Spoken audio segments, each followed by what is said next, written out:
Hello everyone, this is my review for Jupiter Ascending, the latest flick made by Lana and Andy Wachowski.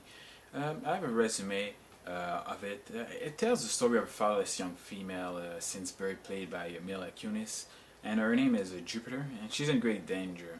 Her full name is Jupiter Jones, and alien bounty hunters want to kill her because she might be a menace to the House of Abraxas.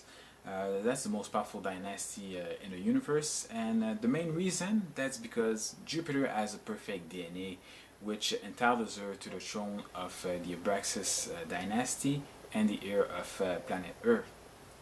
But there's one problem: a species reaching its final stage of perfection will be harvested by the Abraxas family to create a youth serum, allowing its members and other privileged people in the universe to live for millenniums. Actually, so it's close to immortality, but it's for a long time, and it's a very big business as well. So it's a very profitable business for the Abraxas family.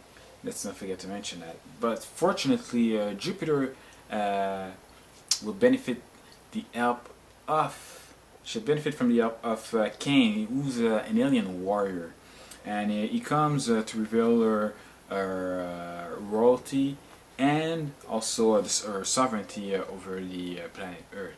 So that's what it is pretty much for the first part. Okay? And just to give you my critique of the film, it's a fairly or slightly new concept in general. The Earth belonging to a dynasty of out of space humans, humanoids, I should say, because they are human beings. They are more advanced. That doesn't mean they come from another planet that are not necessarily human beings. They have similar genetic codes. So we're Earthlings, but they are a different type of humans, and who happens to be gods at the same time. But they don't have any. I don't want to give too much, but you'll know why. You'll get why if you watch the film. You know, it's a new interpretation of the Odyssey too. The co-director Lana Wachowski, she mentioned, according to an article, she was inspired by the Odyssey in general, so the Greek mythology. That's where she got the inspiration, and you do see it in this film because it also approaches politics, of course, royalty, godhood, taking advantage of the weak, all those kind of things, and it's something we see in a lot. We do see it in Matrix too, also.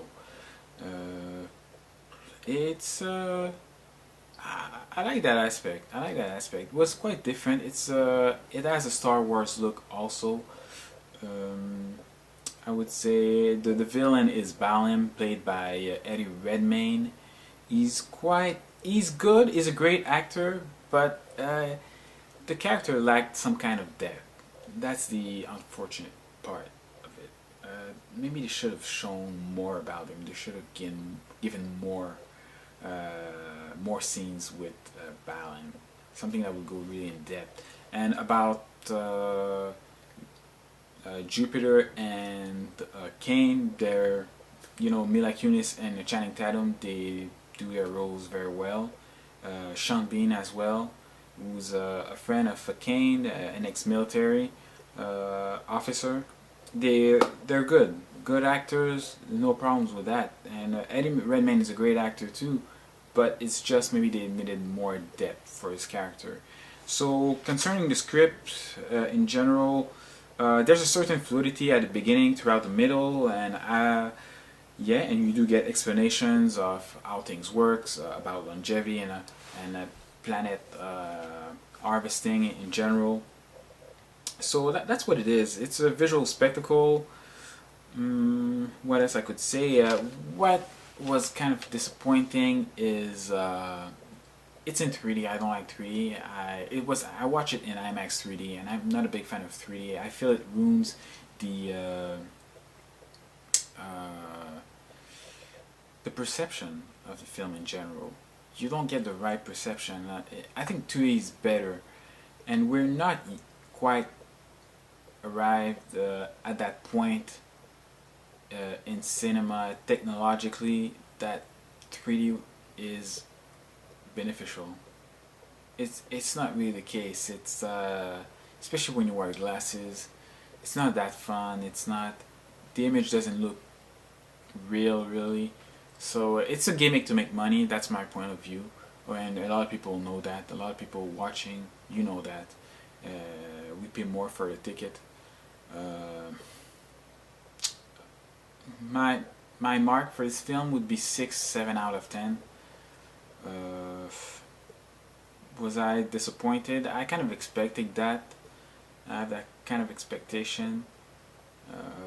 I wish them the best. If it's a new trilogy, let's hope they make the second one better and spend more time maybe in the story, because they are good storytellers. It's just like at the end of the second act that was the problem.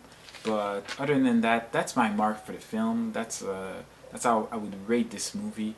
Go watch it. You might have a better feeling about this film. You might have a better feeling, and go watch it. Go watch it. Study it, see what could be improved and all that. If you want to save money, then don't go. But I'm gonna wait for this film on DVD or Blu-ray just to see how it feels, because sometimes in theater when it's on 3D, it's not the best thing. So this is my review for Jupiter Ascending, and people, I wish you the best. God bless you. So take care, people. Bye bye.